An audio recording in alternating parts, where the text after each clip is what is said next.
Bom, pessoal, bem-vindos a essa aula de Física 3, tá? Eu sou o professor Adriano Ferrarez. Bom dia, boa tarde, boa noite para todos vocês.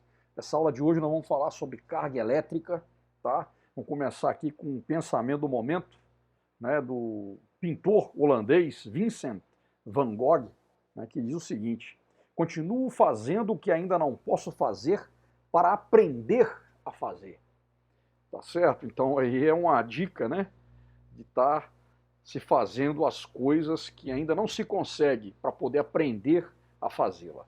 Muito bem. Então olha só, pessoal, nós vamos então agora entrar aí, né, no sendero, no caminho do eletromagnetismo, tá? E aí vamos ver alguns conceitos. O primeiro deles sobre a eletricidade, mais especificamente a eletrostática, que é o primeiro tema do nosso estudo, tá? E aí a eletrostática, né, é um fenômeno da natureza que já era conhecido na Grécia Antiga, né? E observou-se o quê? Que se ao serem atritados determinados materiais, por exemplo, o âmbar, né, que é uma resina natural, né, observava-se que o quê? Que esses materiais iriam adquirir a propriedade de atrair pequenos objetos, né? E aí já se identificava a existência da força elétrica. Na antiguidade não se elaborava ainda essa concepção, mas se observava o fenômeno. Tá? O magnetismo, né?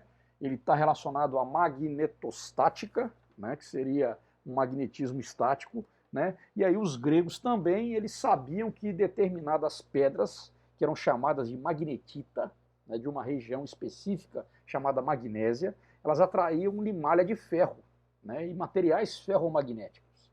Então você tinha ali a presença da força magnética, né?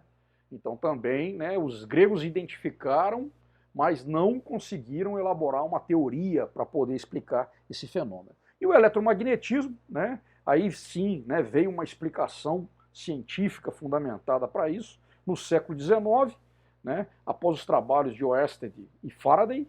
Maxwell ele elaborou, né, as suas equações, chamadas equações de Maxwell, que unificaram a eletricidade e o magnetismo, né, mostrando que dessa forma ambos eram manifestações de um mesmo fenômeno, que seria o eletromagnetismo. Então um pouquinho aqui da história, né, a evolução, né, desde a identificação do fenômeno, lá na Grécia Antiga, né, o fenômeno da eletrostática, da eletricidade, do magnetismo, até chegar ao eletromagnetismo, né, que foi aí, no caso, a fundamentação científica para explicar o fenômeno, né, que une a eletricidade e o magnetismo, tá certo? Obviamente que isso aí a humanidade percorreu aí alguns séculos, né, até chegar nessa demanda da sociedade que era explicar o fenômeno do eletromagnetismo justamente para poder tocar os grandes projetos, né, que se apresentavam, né, como o surgimento da eletrificação e tudo mais. Muito bem, vamos lá. O que é eletricidade? Né? São fenômenos que envolvem cargas elétricas estáticas ou em movimento. Então nós temos aí a eletricidade estática é eletrostática, a eletricidade do movimento é eletrodinâmica, em que a gente vai estudar corrente elétrica e tudo mais. Isso tudo são temas da nossa disciplina. A gente não consegue ver a eletricidade, mas a gente pode ver o quê? Os fenômenos e os efeitos físicos que a eletricidade provoca, né? Por exemplo, né, essa aula está sendo transmitida e sem eletricidade é impossível se assistir, se gerar esse conteúdo, né, didático, né? Eu agora estou, por exemplo, aqui no meu escritório com a luz elétrica, uma lâmpada que está iluminando e me tornando capaz da realização desse trabalho. Tá? Para que serve a eletricidade? Então nós temos várias coisas, né?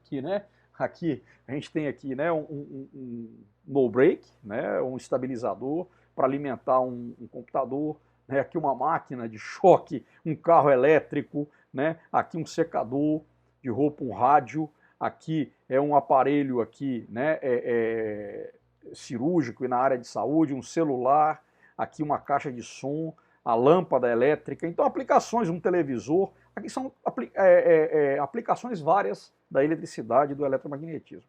O que é, então, esse primeiro tema do nosso estudo, que seria a eletrostática? A eletrostática é o quê? É a parte da eletricidade que estuda as cargas elétricas em repouso e as interações de atração e repulsão que ocorrem entre essas cargas elétricas. Então nós vamos estudar, na verdade, na eletrostática isso, né? O comportamento das cargas quando elas estão em repouso. Então nós vamos ver força elétrica, campo elétrico, potencial elétrico, e aí são conceitos físicos relacionados com isso, tá? O que são as cargas elétricas, né? A gente tem os átomos, tá? Os átomos, eles são formados o quê? Por uma região chamada eletrosfera, onde estão os elétrons, e um núcleo do átomo, o núcleo atômico, onde estão ali os prótons e os nêutrons, né? Lembrando que esses prótons e nêutrons são formados aí por quarks, né? E aí a gente tem aqui, né, que o elétron ele tem uma carga elétrica negativa, o próton uma carga elétrica positiva, tá? E o nêutron ele não tem carga elétrica, tá? E o elétron ele se move ao redor do núcleo atômico, tá certo? E o próton fica ali restrito ao núcleo atômico, tá? Certo? Isso aí não é uma situação do átomo em equilíbrio, mas nós temos fenômenos como a fissão nuclear, em que o próton ele vai ser bombardeado e vai entrar em movimento, tá bom? Então olha só, de acordo com o modelo atômico atual, os prótons e os nêutrons não são mais consideradas partículas elementares. Por quê? Porque nós temos outras partículas ainda menores que os prótons e os nêutrons, que são chamados os quarks. Tá? Admite-se a existência de dois tipos de quarks na natureza, né? Mas somente dois tipos formam os prótons e os nêutrons, que seriam os quarks up, representado pela letra U, né, de carga elétrica positiva, e essa carga elétrica ela é igual a 2/3 do valor da carga elétrica do elétron, e o quark down, representado pela letra D, né, que tem uma carga elétrica negativa e que corresponde a 1/3 do valor da carga elétrica do elétron, tá bom? Então o próton é formado por dois quarks ups, certo? E um quark down. Enquanto que o nêutron, tá vendo? Ele é formado por um quark up, ou seja, com uma carga de 2/3 do valor da carga do elétron, e dois quarks down, né, que daria 2/3 negativos da carga do elétron, fazendo com que a carga do nêutron ela seja nula, certo? Então aqui é um pouco, né, de física de partículas, né, só para a gente poder falar dessas partículas subatômicas, assim chamadas, ou partículas elementares, que são os quarks. Bom, pessoal, então aqui vem a questão da carga elétrica elementar, né? Então a carga elétrica elementar, né, que seria o correspondente à carga elétrica do elétron, né, que é negativa, ela vale 1,6 vezes 10 a menos 19 coulomb, menos 1,6 vezes 10 a menos 19 coulomb. E a carga do próton, tá, é igual à carga do elétron, só que positiva, ela vale mais 1,6 vezes 10 a menos 19 coulomb. Como é que se chegou a esse valor, né? Através de um experimento, né, que foi idealizado por Millikan e realizado por Millikan, né, em que você tem aqui um borrifador, né, que seria um atomizador, que vai emitir aqui o quê? Pequenas gotículas com raios muito pequenos de óleo. Essas gotículas aqui, elas vão passar o quê? Numa região de campo elétrico, tá? E aí, no caso, essa gotícula ela vai ficar o quê? Submetida à ação da força elétrica e da força-peso. E através dessa relação é que se chega ao valor da carga elétrica elementar. Esse foi, então, um experimento realizado ali em fins do século XIX, que nos deu aí o valor, né, da carga elétrica do próton e do elétron, tá certo? Então, um experimento físico realizado, tá certo?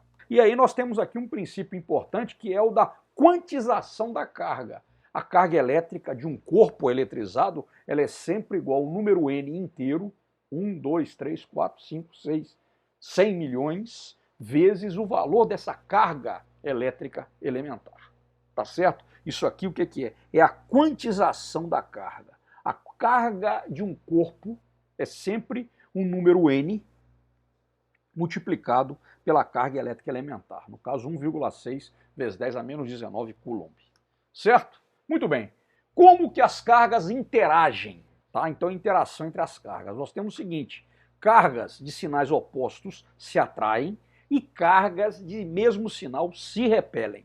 Tá? Então positivo atrai negativo, positivo repele positivo, negativo repele negativo.